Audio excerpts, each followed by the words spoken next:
আলহাজ শামসুল হক ফাউন্ডেশনের নামে একটি সংগঠনের মাধ্যমে ক্ষতিগ্রস্ত সেই বৃদ্ধের পাশে দাঁড়ানোর সিদ্ধান্ত নিয়েছেন তিনি।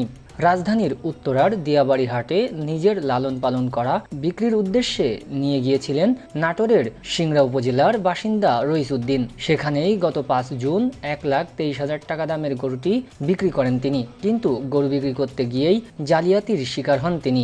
রইস উদ্দিনকে টাকার বান্ডেলে জাল নোট ধরিয়ে দিয়ে যান ক্রেতা। সেটা পরে টের পাওয়ার পরেই পশুরহাটে কান্নায় ভেঙে পড়েন তিনি। সম্প্রতি সামাজিক যোগাযোগ মাধ্যমে পশুরহাটে জাল টাকার নোটের বান্ডেল হাতে কান্নারত অবস্থায় সেই বৃদ্ধের একটি ভিডিও ব্যাপক ভাইরাল হয়। এরপর অনেকেই তার দিকে সাহায্যের হাত বাড়িয়ে দেন, যাদের মধ্যে রয়েছেন ঢাকাই সিনেমার জনপ্রিয় চিত্রনায়িকা অপু বিশ্বাসও।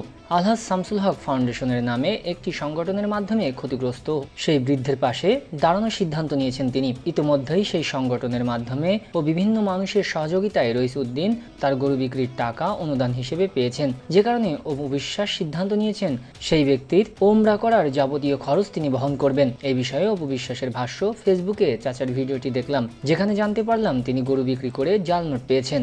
ওনারা তো খুব গরিব মানুষ, একটা গরু বিক্রির জন্য দূর দূরান্ত থেকে আসেন।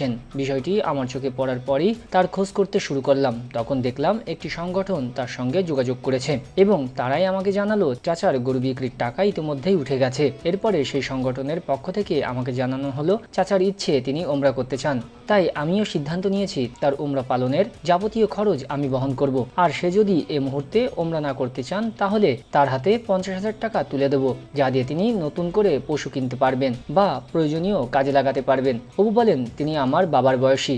আজকে যদি আমি তার মেয়ে হতাম তাহলে হয়তো এমন কিছুই করতাম। আমি চাই উনি আমার সন্তান পরিবারের জন্য দোয়া করুক, এতটুকুই।